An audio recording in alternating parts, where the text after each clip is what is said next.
어제장에서 이슈가 있었던 업종 살펴보는 기업 이슈 시간입니다. 어제 드디어 트럼프 행정부의 상호 관세가 부과됐습니다. 물론 지금은 유예 조치가 내려지긴 했지만 어제장에선 상호 관세의 영향이 반영됐는데요.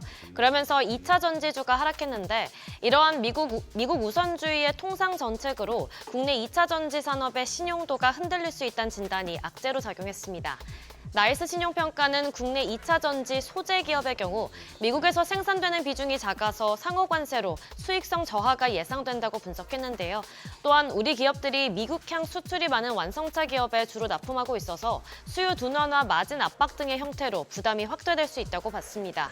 또 미국 인플레이션 감축법의 폐지 가능성도 큰 리스크인데요. 더불어서 공매도 재개로 주가 변동성이 커지면서 증권가에선 올해 1분기 실적도 전분기 대비 악화할 것으로 예상하고 있습니다. 마감 상황 보면 이녹스 7.68% 빠졌고 덕산테코피아도 7% 넘게 하락했고요. 나노신소재 6.77%, 대한유화도 6.73% 하락했고 DI동일도 6% 넘게 하락으로 마감했습니다. 반면 관광업체주는 좋은 흐름 보였는데요. 한미 간 고위급 경제외교 협상에서 알래스카 LNG 프로젝트가 주요 의제로 부상한 데 따른 것으로 분석됩니다. 지난 8일 미국을 방문한 정인교 산업통상자원부 통상교섭본부장은 알래스카 LNG와 조선 분야는 미국이 특히 관심을 갖는 영역이라며 협상 테이블에 올려놓고 협의를 진행하겠다고 밝혔는데요. 또한 상호관세 부과를 앞두고 한덕수 대통령 권한대행과 트럼프 대통령이 나눈 통화에서 한 대행이 먼저 미국산 LNG 수입 확대와 알래스카 가스관 사업을 거론하면서 미국이 성과를 얻고자 하는 분야를 재차 명확히 했습니다. 이에 향후 우리나라가 알래스카 LNG 프로젝트에 참여할 가능성이 커지면서 수혜 기대감에 관련주가 날아올랐습니다. 마감 상황 보면 동양철관 상한가 기록했고요.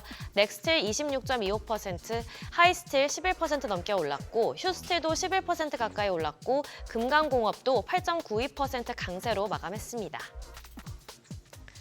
6월 3일 조기 대선이 확정되면서 그동안 거론됐던 대권 주자들도 본격적으로 출사표를 던졌습니다. 특히 유력한 대선 후보인 이재명 더불어민주당 대표는 어제 대표직을 사퇴하고 대선 출마를 사실상 공식화했는데요. 사퇴 의사를 밝히면서 아쉽거나 홀가분하거나 그런 느낌은 사실 없다며 이제 또 새로운 일을 시작하게 될 것이라고 출마를 암시했습니다. 현재 더불어민주당은 이재명 대표의 지시로 세종시 행정수도 이전을 다시 추진하고 있는데요. 이재명 대표는 지난 대선에서도 행정수도 명문화 개헌 추진과 대통령 세종집무실 설치를 공약으로 제시했는데 해당 사안은 역대 대선에서 캐스팅보트 역할을 해온 충청권 민심을 확보할 수 있다는 점에서 현재로서 가능성이 높은 것으로 전망되고 있습니다. 관련주 살펴보면 카티스와 상지건설 모두 상한가 기록했고요. 계룡건설도 16% 넘게 올랐고 디젠스 16.29%, 앱트 뉴로사이언스도 14.79% 시세 분출했습니다. 또 대선 관련해서 AI 산업이 더 확대될 거란 기대감이 번지면서 관련주가 날아올랐는데요. 더불어민주당의 정책 조직인 미래경제성장전략위원회가 국부펀드 조성 프로젝트를 본격적으로 제안했습니다.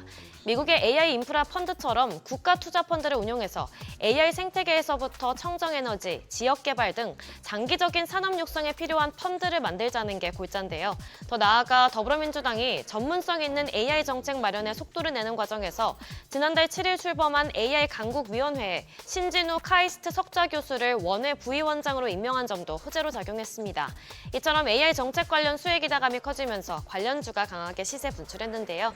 관련주 살펴보면 링크드인이 상한가 기록했고 모코엠시스 18.5%, 사인앱소프트도 14% 넘게 올랐고요. BQAI 11.39%, 솔트웨어도 7% 가까이 상승으로 마감했습니다. 지금까지 어제장 이슈 전해드렸습니다.